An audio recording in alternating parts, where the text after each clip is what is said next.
Dakota means friend, friendly. The people who gave that name to the Dakotas have sadly never been treated as friends. The people whose language was used to name the Dakotas and Minnesota and Iowa, Oklahoma, Ohio, Connecticut, Massachusetts, and other states, the Native American tribes, the people who were here before us, long before us, have never been treated as friends. They have been treated as enemies and dealt with more harshly than any other enemy in any of this country's wars. After all of our major wars, we signed peace treaties and lived by those treaties. After World War II, when we made peace with Germany, we then did everything we possibly could to rebuild Germany. No Native American tribe has ever been treated as well as we treated Germans after World War II. Donald Trump and his supporters now fear the country being invaded by foreigners who want to change our way of life, a fear that Native Americans have lived with every day for over 500 years.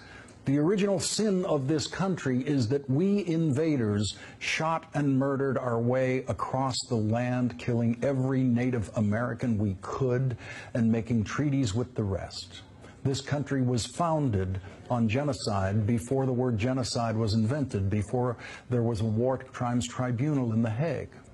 When we finally stopped actively killing Native Americans for the crime of living here before us, we then proceeded to violate every treaty we made with the tribes, every single treaty. We piled crime on top of crime on top of crime against the people whose offense against us was simply that they lived where we wanted to live.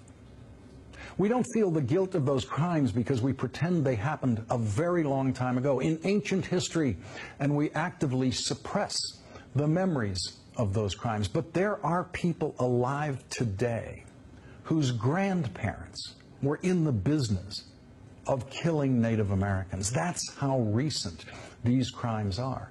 Every once in a while, there is a painful and morally embarrassing reminder, as there is this week in North Dakota, near the Standing Rock Sioux Reservation, where hundreds of people have gathered and camped out in opposition to an interstate pipeline being built from North Dakota to Illinois. The protest is being led by this country's original environmentalists, Native Americans. For hundreds of years, they were our only environmentalists, the only people who thought that land and rivers should be preserved in their natural state, the only people who thought a mountain or a prairie or a river could be a sacred place. Yesterday, a federal judge heard arguments from the tribes against the federal government's approval of the pipeline and said he will deliver his decision on whether the pipeline can proceed next month. There are now over 90 tribes gathered in protest of that pipeline. That protest will surely continue even if the judge allows construction to proceed.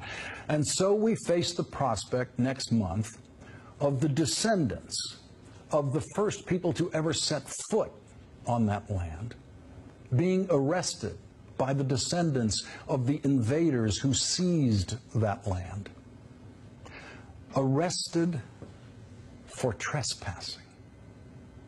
That we still have Native Americans left in this country to be arrested for trespassing on their own land is testament not to the mercy of the genocidal invaders who seized and occupied their land, but to the stunning strength and the 500 years of endurance and the undying dignity of the people who were here long before us, the people who have always known what is truly sacred in this world.